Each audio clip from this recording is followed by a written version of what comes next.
Rádio Rio de Janeiro, a emissora da Fraternidade, passa a apresentar Luz na Penumbra, programa que leva ao seu coração a mensagem da doutrina espírita.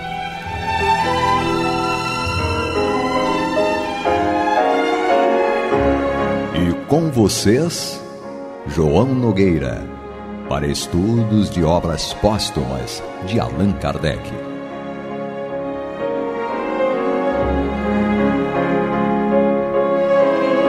Meus queridos amigos e irmãos, aqui estamos nós mais uma vez com muita alegria para levar até vocês o programa Luz na Penumbra, estudo de obras póstumas de Allan Kardec.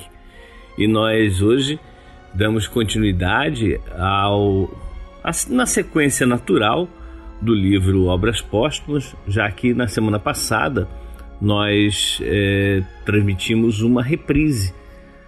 Foram muitos os pedidos de vários amigos, vários ouvintes, e aí nós resolvemos transmitir essa reprise na semana passada, até porque o tempo está bem curto, meu trabalho está me exigindo muito, e aí acabou sendo mais interessante, digamos assim, transmitir essa reprise, como disse, porque várias pessoas pediram a reprise desse dia que foi na semana passada. Enfim, é isso, meus irmãos. Vamos dar continuidade então ao estudo de obras póstumas. O capítulo nós estamos iniciando hoje é o egoísmo e o orgulho. E Kardec então coloca um subtítulo: Suas causas, seus efeitos e os meios de destruí-los. Vamos ao texto. É bem sabido que a maior parte das misérias da vida tem origem no egoísmo dos homens. Desde que cada um pensa em si antes de pensar nos outros e cogita antes de tudo de satisfazer os seus desejos, cada um naturalmente cuida de proporcionar a si mesmo essa satisfação a todo custo e sacrifica sem escrúpulo os interesses alheios. Assim, nas mais insignificantes coisas, como nas maiores, tanto de ordem moral quanto de ordem material. Daí, todos os antagonismos sociais, todas as lutas, todos os conflitos e todas as misérias, visto que cada um só trata de despojar o seu próximo. O egoísmo, por sua vez, se origina do orgulho. A exaltação da personalidade leva o homem a considerar-se acima dos outros, julgando-se com direitos superiores, melindra-se com o que quer que, a seu ver, constitua ofensa a seus direitos. A importância que, por orgulho, atribui à sua pessoa, naturalmente o torna egoísta. O egoísmo e o orgulho nascem de um sentimento natural, o instinto de conservação. Todos os instintos têm sua razão de ser e sua utilidade, porquanto Deus nada pode ter feito inútil. Ele não criou o mal, o homem é quem o produz abusando dos dons de Deus, em virtude do seu livre-arbítrio, contido em justos limites. Aquele sentimento é bom em si mesmo. A exageração é o que o torna mau e pernicioso. O mesmo acontece com todas as paixões que o homem frequentemente desvia do seu objetivo providencial.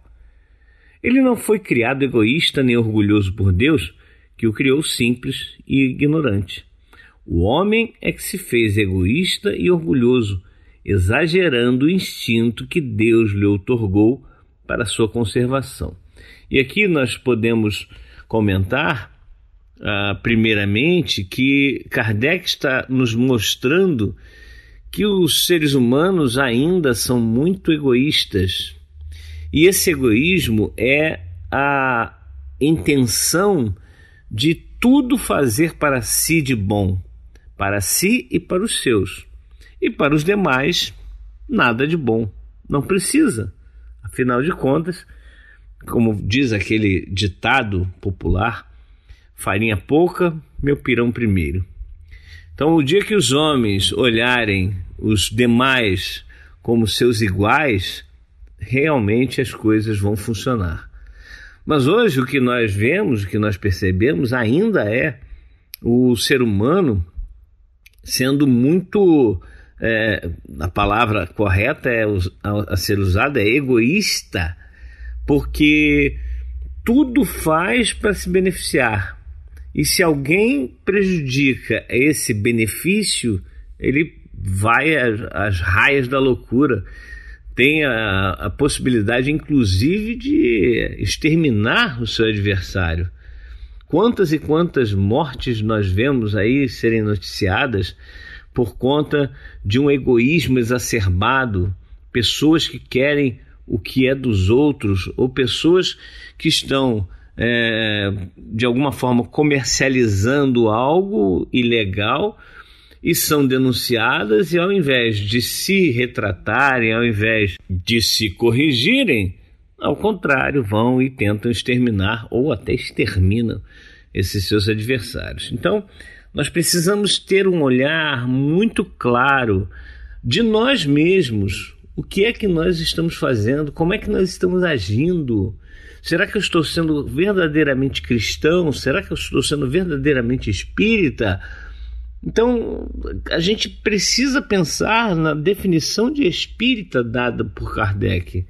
Reconhece-se o verdadeiro espírita pela sua transformação moral e pelos esforços que faz por domar as suas más tendências. Então nós precisamos olhar para dentro de nós e ver quais são as nossas más tendências, as nossas tendências ruins. Que nós temos tendências ruins. Não necessariamente nós vamos fazer o mal. Se nós dermos vazão, dermos aso a essas tendências ruins, aí certamente concretizaremos o mal. Mas se nós fizermos uma análise de tudo que nós temos de tendência e começarmos a corrigir cada uma dessas tendências, fazendo com que elas se transformem de tendências ruins em tendências boas, aí nós estaremos fazendo o trabalho mais importante que nós devemos fazer, que é a nossa reforma íntima. Olhando para o próximo como realmente deve ser olhado, ou seja, o próximo é nosso irmão, é nosso igual. Ele não é nosso inimigo, ele não é menor do que nós e nem maior, diga-se de passagem. Nós então, quando estivermos vivendo uma verdadeira comuna, no sentido de tudo ser comum, aí nós estaremos vivendo como irmãos. Lembrando de Atos dos Apóstolos, capítulo 2, versículos 44, olha só o que diz o texto bíblico. Todos os que criam estavam unidos e tinham tudo em comum. Vendiam suas propriedades e bens e dividiam o produto entre todos, segundo a necessidade de cada um. Olha que coisa fantástica! E nós hoje nos achando donos do mundo, donos de alguma coisa, nos achando superiores, castas diferentes. E aí nós pegamos um texto que Jesus ensinou e Mateus colocou lá, e está exarado no Evangelho de Jesus segundo Mateus, capítulo 20, versículos 25 a 27, diz o seguinte, olha, vamos prestar bem atenção. Então Jesus os chamou e explicou: sabeis que os governadores dos povos os dominam e que são as pessoas importantes que exercem poder sobre as nações. Não será assim entre vós. Ao contrário, quem desejar ser importante entre vós, será esse o que deva servir aos demais. E quem quiser ser o primeiro entre vós, que se torne vosso servo. Isso é claríssimo no dizer de Jesus que nós não devemos seguir esses exemplos errados, esses exemplos que nos levam a sermos mais egoístas, a imaginarmos, como disse há pouco, que temos castas diferentes, que temos grupos que são maiores do que os outros, que nós não nos misturamos, etc. e tal. É óbvio, nós sabemos que a educação para todo o povo ainda é algo que não é igual. Nós sabemos disso. Sabemos que existem muitas diferenças ainda. É por isso que existem alguns mecanismos, né, como as cotas, que têm que ser aplicadas para que seja corrigido um pouquinho dessa questão de desigualdade entre as pessoas. E nós estamos aqui falando da questão educacional, mas nós podemos ir mais a fundo, falar das questões sociais, falar das questões raciais, falar das escolhas que as pessoas fazem por questões de gênero, por várias e várias questões que nós vemos que acabam produzindo separação entre as pessoas. Então nós precisamos aceitar as pessoas como elas são, independente do que elas fazem, falam, pensam. É uma obrigação nossa aceitá-las como elas são. Agora, eu tenho que olhar para dentro de mim e aí sim verificar onde estão os erros, quais são os pontos que eu devo corrigir e me aplicar em corrigir esses erros, me aplicar em fazer aquilo que deve ser feito dentro de mim, não fora. Eu não tenho que mudar o outro, eu tenho que mudar a mim mesmo. Talvez, se eu me mudar, o outro que eu acho que está errado vai olhar para mim e falar: é mesmo, né? João se modificou, ficou tão melhor, ficou um ser humano melhor. Eu vou observar mais ele. E ao observar, tem a vontade de também acabar se modificando para se tornar uma pessoa melhor, se tornar uma pessoa mais feliz, inclusive. Mas, meus irmãos, este é o programa Luz na Penumbra. Estamos apresentando o estudo de obras póstumas de Allan Kardec. Nós estamos estudando o capítulo que trata do egoísmo e do orgulho, onde Kardec, então, vem nos colocando os pontos fundamentais para nós avaliarmos, analisarmos. É claro, como estamos dizendo, essa avaliação tem que ser feita dentro de nós e não fora, não é isso?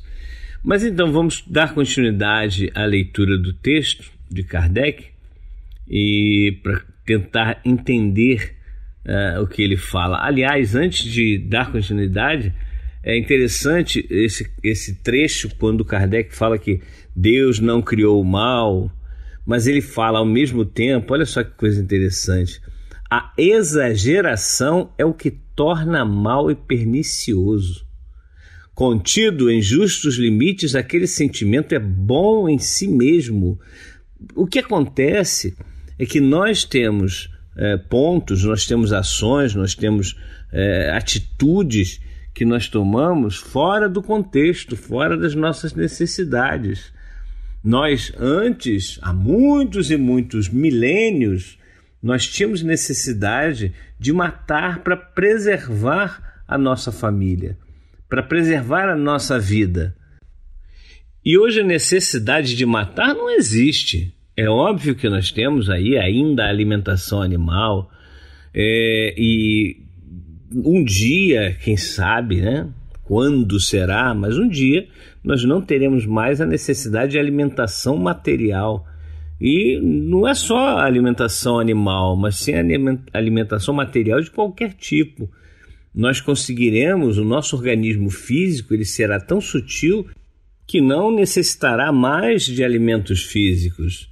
Nós nos alimentaremos do ar, do sol, enfim, de várias coisas que estão por aí como alimentos verdadeiros e que não necessariamente teremos que agredir o meio ambiente, quer os animais, quer os vegetais, para que nós nos alimentemos. Mas hoje ainda não é a nossa realidade. Ainda há necessidade de nós nos alimentarmos com os vegetais e os animais, né? Então, por isso que Kardec está colocando aqui que o egoísmo e o orgulho nascem de um sentimento natural, o instinto de conservação. Todos os instintos têm sua razão de ser e sua utilidade, porquanto Deus nada pode ter feito inútil. Ele não criou o mal, o homem é quem o produz, abusando dos dons de Deus em virtude do seu livre-arbítrio. Ou seja, Deus criou tudo. Está lá na primeira questão do Livro dos Espíritos, é muito clara. Que é Deus? E aí a resposta dos Espíritos é: suprema inteligência do universo, causa primária de todas as coisas. Deus criou tudo que existe. Agora, a aplicação de tudo que existe é que o homem desvirtua por conta de se utilizar de coisas que não tem necessidade mais. Nós não temos mais necessidade de destruir um outro ser humano, para podermos ter riquezas, para podermos ter influência política ou qualquer coisa que seja. Mas nós ainda fazemos isso. Eu digo nós, o ser humano, né, a humanidade como um todo, na generalidade da humanidade. É óbvio que já existem muitas pessoas que já entenderam, principalmente quando nós aplicamos o cristianismo, aplicamos a doutrina espírita em nossas vidas, já entenderam que destruir alguém, matar alguém, fazer alguém sofrer é pior para quem o faz. Ou seja, se eu matar alguém, é pior para mim do que para aquela pessoa que, entre aspas, morreu ou desencarnou. Quando eu prejudico alguém de alguma forma, é pior para mim do que para aquela pessoa que foi prejudicada. Pois quem recebe o mal é porque necessita desse mal por algum motivo, seja por provas, seja por expiações, ou pelos dois juntos, né? Às vezes a gente está com uma provação, mas também tem uma expiação junto, e a gente tende a tentar fugir dessa situação. Mas enfim,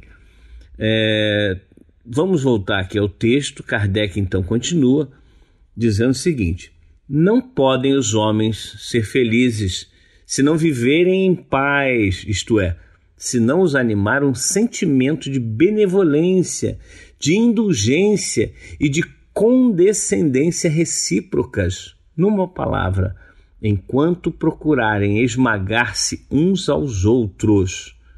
A caridade e a fraternidade resumem todas as condições e todos os deveres sociais. Uma e outra, porém, ou seja, a caridade e a fraternidade, pressupõem a abnegação. Ora, a abnegação é incompatível com o egoísmo e o orgulho. Logo, com esses vícios, não é possível a verdadeira fraternidade, nem, por conseguinte, igualdade, nem liberdade, dado que o egoísta e o orgulhoso querem tudo para si. Aqui Kardec faz uma alusão ao que está escrito hoje na bandeira francesa. Igualdade, fraternidade, liberdade. Liberdade, igualdade, fraternidade. Que são os três pilares, digamos, da sociedade francesa, que é uma coisa maravilhosa. Mas só que, como Kardec diz, enquanto nós formos egoístas e orgulhosos, não teremos fraternidade, nem igualdade, nem liberdade. Porque nós ainda aprisionamos-nos uns aos outros. Nós ainda queremos mais para nós do que para os outros. Nós ainda não somos fraternos. Nós não somos iguais e não temos e não damos liberdade. Todos nós ainda estamos numa condição de muito egoísmo, de muito orgulho. E é isso que nós devemos combater em nós mesmos. Cada vez que nós exercitamos o altruísmo, nós estamos diminuindo essa condição de egoísta que nós somos ainda. Cada vez que nós deixamos de fazer alguma coisa que nos agrada para ajudar alguém, nós estamos sendo altruístas. É óbvio que nós não somos altruístas 24 horas por dia. Temos os nossos momentos, que por vezes são muito grandes, de egoístas, de quererem tudo para si, né? E aí a gente, é óbvio, vai tentando aumentar o período em que nós somos altruístas, o período que nós olhamos mais para o outro do que para nós mesmos, o momento em que nós queremos defender o outro, e muitas vezes até que nós estamos nos prejudicando, entre aspas, tá? Nos prejudicando naquela situação, mas para ajudar alguém, para fazer com que essa pessoa tenha aquilo que é justo.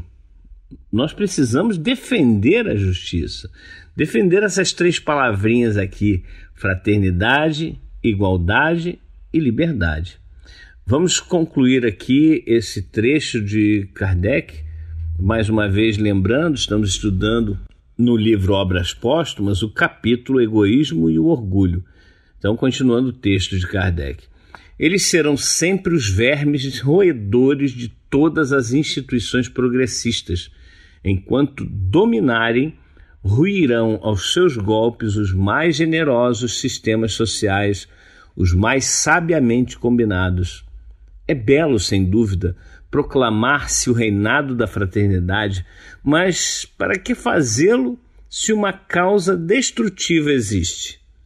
É edificar em terreno movediço, o mesmo fora decretar a saúde numa região malsã.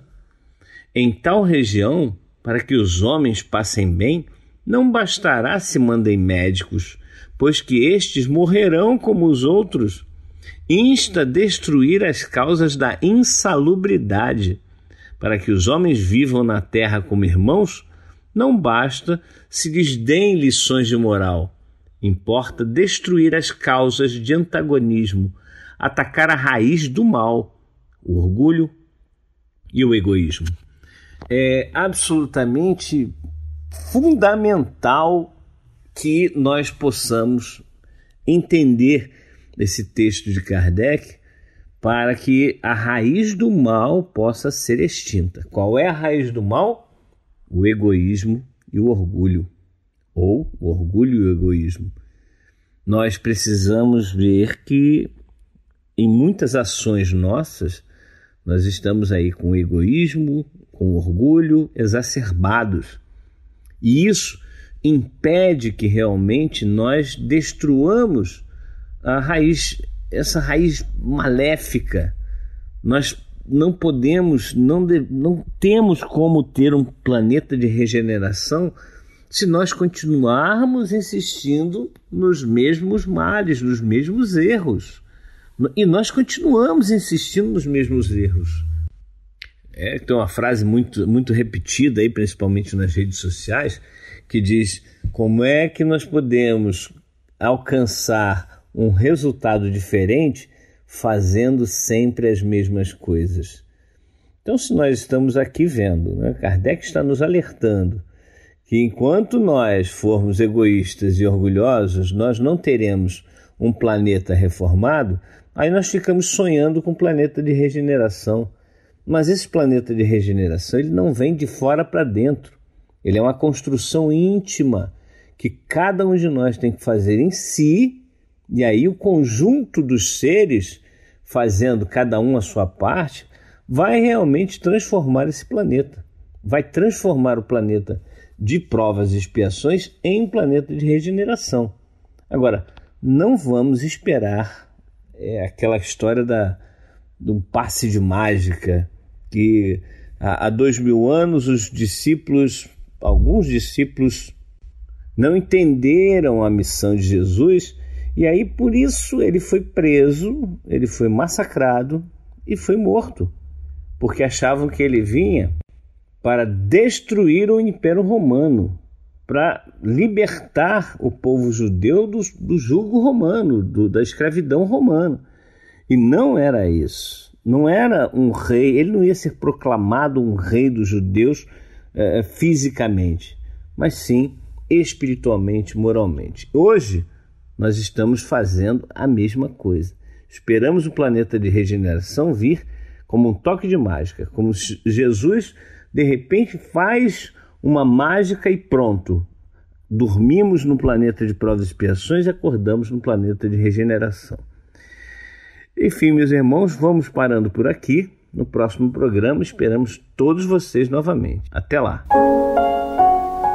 Você está ouvindo o programa Luz na Penumbra.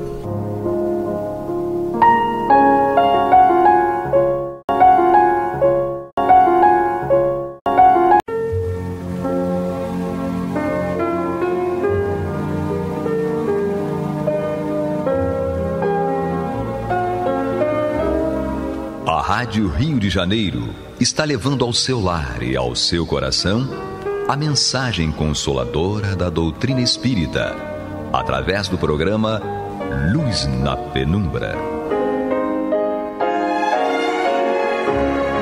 E agora com vocês, Marta Batista e Antônio de Pádua Barbosa.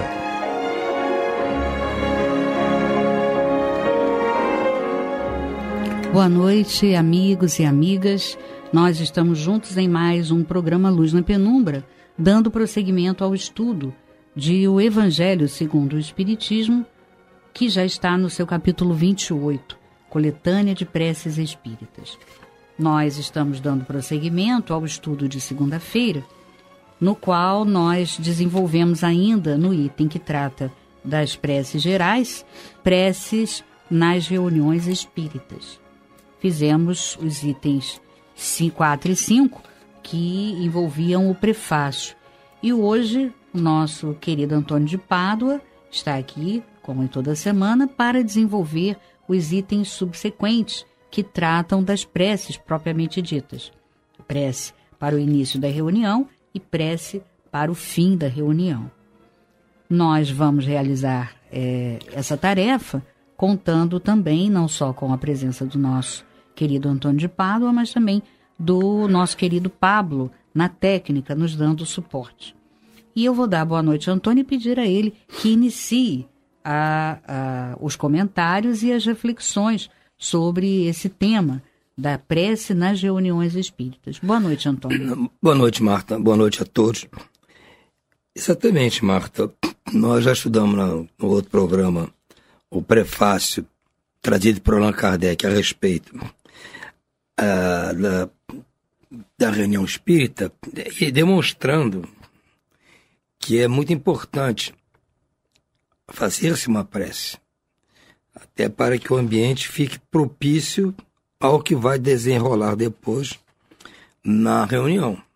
Seria realmente uma coisa assim estranha você achar que poderia fazer uma reunião espírita sem antes fazer uma prece, pedindo ajuda aos espíritos que estão ali prontos para dirigir espiritualmente a reunião. Realmente seria um caso estranho, no meu ponto de vista. Então, nada mais natural que Kardec propõe aqui a prece, né? E no caso ele propõe uma para abertura da reunião e outra para o fechamento da reunião. No caso da prece para o início da reunião, ele nos diz o seguinte: rogamos ao Senhor Deus Todo-Poderoso que nos envie bons espíritos para nos assistirem, que afaste aqueles que possam nos induzir ao erro e nos dê a luz necessária para distinguir a verdade do embuste. Isso é muito importante, esse pedido que ele faz aqui. Pedir ajuda a Deus, pedir ajuda aos espíritos que nos assistem, tudo bem, isso é muito claro. Agora, ele pede que esses espíritos afastem da nossa reunião outros espíritos que, porventura, poderiam nos induzir a um erro.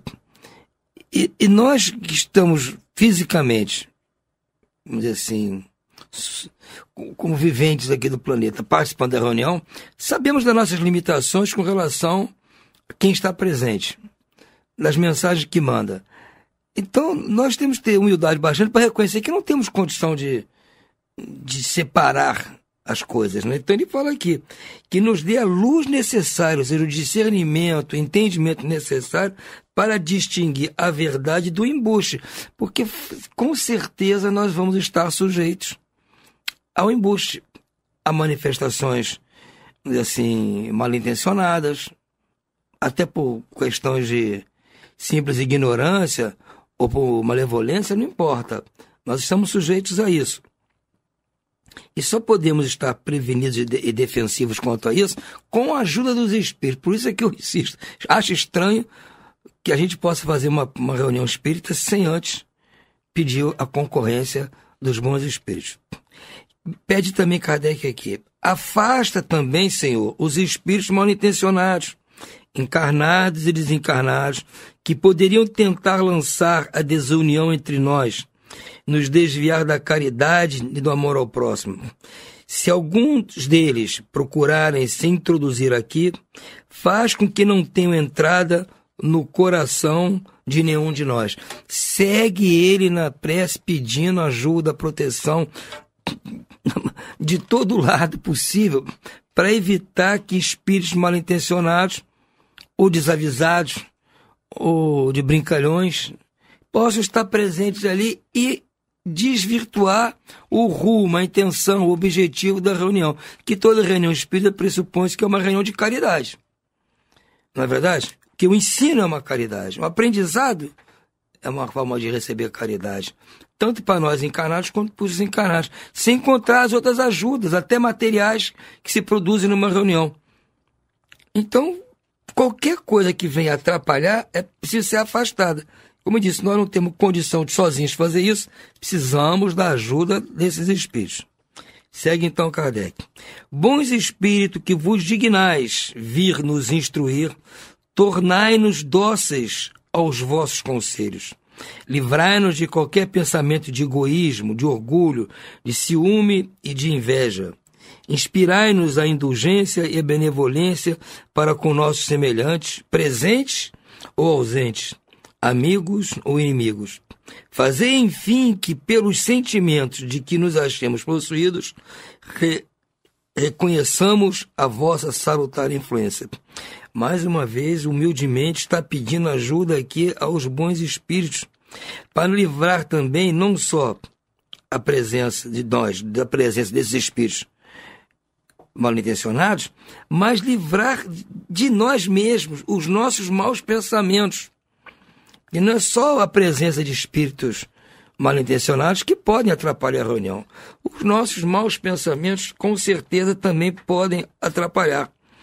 Então ele pede que, além de afastar de nós os pensamentos de egoísmo, de orgulho, ciúme e inveja, ainda pede que nos inspire indulgência e benevolência, ou seja, que nós sejamos indulgentes e benevolentes com os nossos semelhantes, com os nossos irmãos, sejam eles presentes ou ausentes, sejam amigos ou sejam inimigos, não importa. Então, se nós conseguirmos tirar do nosso coração sentimentos anti-indulgentes ou malevolentes, isso vai facilitar o desempenho da reunião. Então ele está aqui nessa prece fazendo pedidos atrás de pedidos para que a nossa reunião ocorra da melhor maneira possível, não só nos ajudando quanto a parte externa que venha nos tumultuar, mas a parte interna nossa, que possa causar os problemas, mesmo que não haja nenhum espírito malfazejo presente. Nós temos dentro de nós essas coisas ainda. Vamos ter que admitir isso. Sejamos humildes para admitir. Então precisamos de ajuda também nessa parte, porque vamos atender pessoas sofridas ali, encarnadas ou desencarnadas. E não podemos ter dentro de nós nada, nenhum sentimento anti-indulgente, nenhum sentimento malevolente, nem orgulho, nem inveja, egoísmo, ciúme. Não podemos ter nada disso. Para poder ajudar os espíritos que estão ali necessitados, sejam as pessoas encarnadas, sejam desencarnadas. Segue ele. Dai aos médiuns que forem encarregados por vós de nos transmitirem os vossos ensinamentos a consciência da santidade do mandato que lhes é confiado e a gravidade do ato que vão realizar, a fim de que eles façam com o fervor e o recolhimento necessários. Também está pedindo mais diretamente ajuda aos médiuns, que são a parte mais importante da reunião. A reunião é mediúnica. Então, os médiuns são o que é de mais importante ali, através deles que vai haver a comunicação dos espíritos conosco. Então, é preciso que eles sejam ajudados na tarefa, porque eles são como nós. sujeitos a falhas, sujeitos a maus pensamentos, não sabe como passar o dia, sofrendo às vezes. Então é preciso que eles estejam amparados para essa hora. Mais um motivo para se fazer uma prece. Marta, estou vendo motivo atrás de motivo para que se faça uma prece antes de qualquer ato espírita. Não só reunião espírita. Qualquer ato espírita tem que ser sempre... Aliás, vou ser mais longe. Qualquer ato deveria ser precedido de uma prece. Eu reconheço que nem sempre nós conseguimos fazer prece antes de qualquer momento. Não conseguimos. Mas, se vamos para uma hora de recolhimento, fazer uma reunião com objetivo desse, é preciso sempre se fazer uma prece. Daí a gente pede que faça a prece quando sai de casa, que já sai preparado para o que deve vir. Segue aqui. Se nesta reunião se encontrarem pessoas que aqui tenham vindo atraídas por outros sentimentos que não os do bem, fazer com que seus olhos sejam abertos para a luz e perdoai-lhes como nós os perdoamos se vierem com más intenções. Também pode ter algum desavisado ali presente e que não entenda o espírito da coisa, vai lá para provocar desafios, duvidar de alguma coisa. É preciso que essas pessoas sejam instruídas, porque a maneira de acabar com isso é fazer com que eles vejam a verdade, que vejam a luz, né? Assim eles vão poder entender. E vamos perdoando já por conta qualquer ato desse tipo, da mesma forma que nós gostamos de ser perdoados quando nós cometemos atos errados. E finalmente ele nos diz: rogamos especialmente ao Espírito fulano, o nosso guia espiritual, que nos assiste e vele por nós. Então vocês vejam bem quão importante é uma prece para abrir qualquer tipo de trabalho. No mínimo uma prece. Há outras religiões, outros ritos que fazem outras coisas mais sofisticadas. No nosso caso, a prece é o bastante suficiente. Como disse, o Cristo estaria presente, mais dois reunidos, então com certeza ele e os seus enviados estão ali presentes, então merece pelo menos nosso boa noite, ou boa tarde, ou bom dia, conforme a hora que seja feita a reunião, e esse cumprimento seja através de uma prece.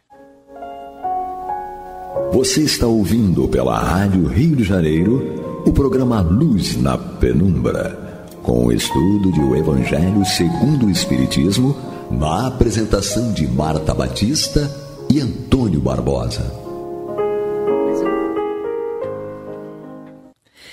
Seguindo aqui a orientação de Allan Kardec, nós vamos estudar agora a prece para o final da reunião. Vocês vão ver que é uma prece mais sucinta, uma prece mais curta, até porque nós devemos admitir que a reunião pode tomar 1 hora, 1h30, não sei, dependendo do caso, da situação, do número de pessoas.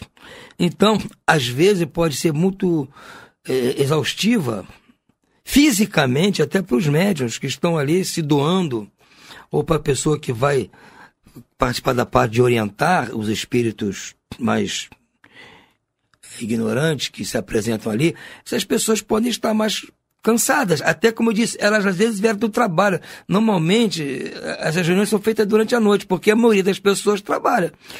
Né? Há casos das reuniões espíritas serem à tarde no centro, se faz de tarde, de manhã, tudo bem. Mas a maioria das pessoas trabalham. Então, geralmente as reuniões desse tipo são à noite. E as pessoas estão cansadas.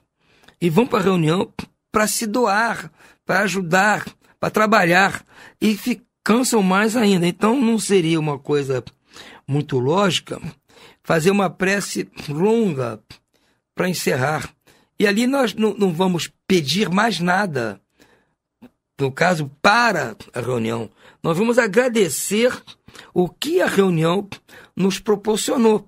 Agradecer os espíritos que estiveram ali, enviados por Deus, por Jesus, né, para que a reunião ocorresse bem, e com certeza a reunião deve ter sido proveitosa. Então nós estamos ali para agradecer. Então não precisamos também ficar nos alongando em agradecimentos, que vai parecer até um pouco de, vamos dizer assim, de bajulação da nossa parte, não é? Não precisa, porque Deus sabe do nosso coração se está agradecido. Ele sabe do nosso coração se está agradecido. Mas nós, mesmo assim, é importante que nós expressemos nosso agradecimento. para que as outras pessoas, às vezes, que não estão acostumadas a participar de reunião espírita, vejam como é o processo. Aprendam que em tudo na vida nós devemos estar gratos a Deus por permitir que aquilo que ocorreu, ocorresse. Só de Deus permitir que aquilo que nós queríamos ocorresse, já é motivo para agradecimento. E pedir também que todos voltem para suas casas, né? Sem problemas, que encontrem em casa tudo em paz, tudo na tranquilidade. Isso que pede. Então vamos ver aqui o que Allan Kardec nos propõe. Agradecemos aos bons espíritos que quiseram vir se comunicar conosco e pedimos que nos ajudem a colocar em prática os ensinamentos que nos deram. Isso é importante, eu esqueci de falar. Por isso, na hora de agradecer, o pedido que vai se fazer é esse. Pedir que ele nos ajude a pôr em prática aquilo que nós aprendemos ali. Que dentro da reunião todo mundo é santo. Todos são santos. Sai da reunião, aí nós voltamos a ser aquela turma de sempre. Agora, dentro da reunião espírita, ou como dentro de uma igreja, qualquer lugar, nós sempre nos comportamos bem.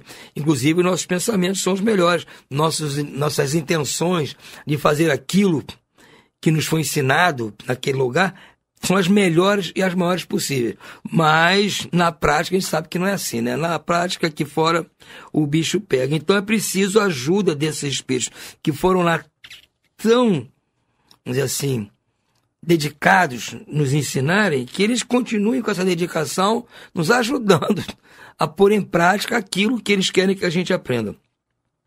Então ele diz que ao sair daqui, cada um de nós sinta-se fortalecido na prática do bem e no amor ao próximo. Eu costumo dizer, quando sai da reunião que eu participo, e outras pessoas já falam a mesma coisa, a gente se sente como se tivesse levado um jato de oxigênio novo, né? Basicamente, a gente respirou ali um oxigênio novo, sai dali mais forte para enfrentar as coisas da semana que vai se iniciar. Então, a gente precisa sair dali revigorado, inspirar aquele oxigênio maravilhoso e vir depois que ele dure, que tenha suficiente para durar a semana toda até a reunião subsequente. Aquele gás, aquela injeção de ânimo, de cristianismo, de caridade que nós recebemos possa durar até a semana seguinte. Desejamos igualmente que esses ensinamentos sejam proveitosos para os espíritos sofredores, ignorantes ou viciosos, que tiveram a oportunidade de assistir a esta reunião e para os quais pedimos a misericórdia de Deus. Também esses espíritos que foram lá assistir à reunião, que são sofredores, coitados, são ignorantes ainda, são viciosos, foram lá levados por os nossos guias espirituais caridosamente, para que eles aprendessem alguma coisa, não conosco, que nós não somos aqui bom exemplo para ninguém, mas aprendessem com as palavras que nós vamos usar, que são tiradas do Evangelho de Jesus e da doutrina espírita, da codificação espírita. E essas palavras nunca são propriamente só nossas, nós estamos inspirados na hora de proferi-las.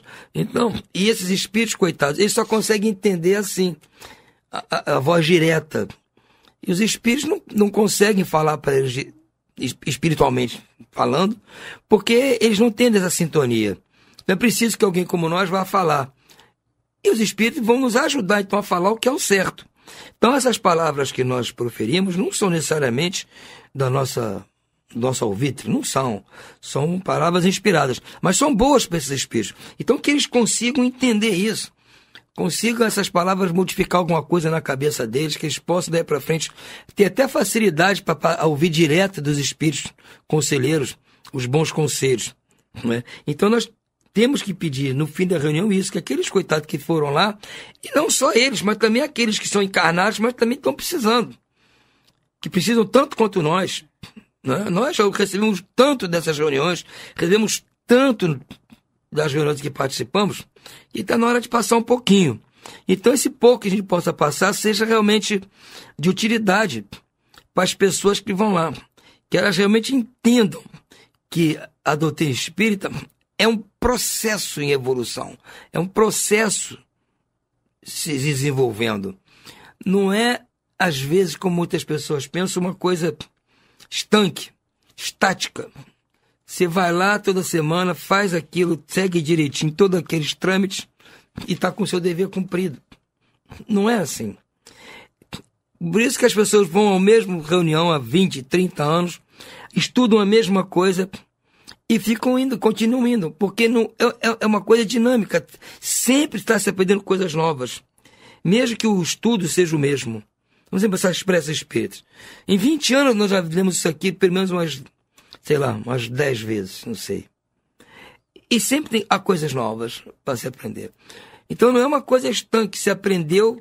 Por exemplo, eu nunca mais preciso voltar para a escola primária para aprender aquelas coisas, Marta, porque já aprendi, está aprendido. Mas na doutrina espírita você tem que voltar sempre para o começo do livro dos Espíritos, do Evangelho, livro dos Médiuns, para você ir aprendendo conforme as coisas acontecem aqui fora. Você vai evoluindo, o seu entendimento também evolui. Seu modo de entender as coisas, não só pela idade, a vivência, mas pela sua percepção. E porque você vai se imbuindo desse espírito que a doutrina espírita procura passar. Então a reunião tem essas finalidades também. Né? Tem sempre aquela parte antes com estudo, para isso, as pessoas aprenderem. Então a reunião espírita é uma coisa muito completa. E as pessoas às vezes não entendem, pensam que é só uma coisa cerimoniosa. Desculpa, como uma missa, por exemplo. Não é. A missa também foi como uma reunião espírita no passado. Mas as pessoas, não a igreja, as pessoas foram mudando o seu conceito a respeito e vão lá só para cumprir um ritual, cumprir uma obrigação. Então, elas dão até um papelzinho lá com tudo escrito que vai acontecer, você lê aquilo, repete, acabou. Não, eu fico triste com isso. Eu gostaria que na Igreja Católica ainda fosse como na época do Cristo, na época de Paulo, as reuniões entre eles eram assim, né, proveitosas. E nós procuramos fazer o mesmo na nossa doutrina. Não como aquela qualidade das igrejas que Paulo fundou, mas dentro da nossa limitação moral e intelectual, fazer o que é melhor. E isso que eu queria que as pessoas entendessem. Pessoa que vai, vou às reuniões, nunca mais vai. Não, nem que quer mudar para outro centro, tudo bem, mudou para outro centro, se dá melhor lá. Mas simplesmente não ir mais, eu acho que perde aquele compasso, aquele ritmo. Mas tudo bem, cada um é cada um. Eu não sou Allan Kardec para ficar ensinando nada para ninguém. Mas era isso, Marta, que nós tínhamos aqui para hoje, para o estudo dessa primeira parte, né, que é, digamos assim, a introdução das reuniões, né, que é das preces, que no caso foram as preces para a reunião espírita. No próximo programa nós vamos estudar para os médiuns, e isso é importante o pessoal ficar atento, quem quiser já ir lendo o texto, porque para os médiuns é muito importante a prece que Kardec vai nos ensinar. Sem dúvida, Antônio. E você, quando falou da reunião, da prece para o início da reunião, né, você falou da importância, né, de que a prece fosse concisa, não fosse demasiadamente longa, né, porque o importante é que a gente tenha uma conexão de sentimentos, né, não precisa um palavrório, né, palavras rebuscadas e nem extensas. E justamente você ainda destacou a questão de que as pessoas, quando chegam na reunião, e geralmente as reuniões são noturnas, né, porque as pessoas trabalham, elas chegam cansadas. E é importante, então, que elas se refaçam e não que elas percam mais energia, né? E é interessante que naquele mesmo texto que a gente usou na segunda-feira, né, da Revista Espírita de 1866, quando Kardec fala das considerações sobre a prece no Espiritismo, tem uma parte que ele fala o seguinte: as preces, as reuniões, além da ação puramente moral, né, que elas oferecem, né, nas reuniões, o Espiritismo nos mostra na prece um efeito, de certo modo, material, resultante da transmissão fluídica. Em certas moléstias, sua eficácia é constatada pela experiência, como demonstrada pela teoria. Rejeitar a prece é, pois, privar-se de poderoso auxiliar para alívio dos males corporais. Olha que coisa interessante, quer dizer, a pessoa ali, naquele trabalho de doação, ela vai ter um refazimento, muito ao contrário do que se imagina. Não, foi lá, ainda trabalhou e se cansou mais ainda. Não, né? Ela vai ter um refazimento se ela estabelecer como um princípio e entendimento do que a prece significa. Então isso é importante, ela vai se refazer e vai ter uma atuação, né, como ele diz aqui, de certo modo material. E ele pode até, dependendo da situação e da ênfase, né, que ele tiver e a conexão de sentimentos e a comunhão, ele pode inclusive até sair dali livre daquilo que estava incomodando materialmente falando o corpo físico. Né? É certo, o nosso corpo é como eu disse, é como se nós estivéssemos lá pondo para fora um oxigênio velho que serve para ajudar aqueles necessitados, mesmo no oxigênio velho serve para ajudar eles, e estamos recebendo um oxigênio novo. Por isso que a gente sai de lá com aquela sensação de que está revigorado, está com pilha calibrada, pilha carregada para durar a semana toda. Né? Verdade, quer dizer, atua moralmente e atua materialmente, fisicamente. Isso é importantíssimo, né? Daí, então, a gente perceber, né, e olhar a prece, né, numa reunião espírita, né, tanto a inicial quanto a final, com mais seriedade, né? E percebendo que nós não podemos prescindir da prece. É fundamental a gente perceber isso. Bom, mas por hoje vamos ficando por aqui, já estamos em cima do horário, desejando a todos uma ótima noite e muita paz.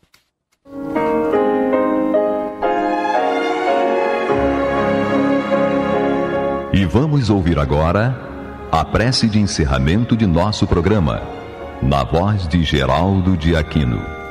Jesus, dá-nos coragem para a luta, piedade para os insultos e misericórdia para as injustiças e ingratidões. Limpa nossa alma de inveja e ambições mesquinhas, de ódio e de vingança o nosso caminho. E que dentro em pouco, ao recolher-nos de novo ao calor do nosso leito, para que o sono nos dê a paz e o esquecimento das tristezas humanas, possamos sentir, Senhor, no mais íntimo de nosso ser, a doçura indefinível do Teu amor e a grandeza incomparável da Tua divina presença. Que assim seja.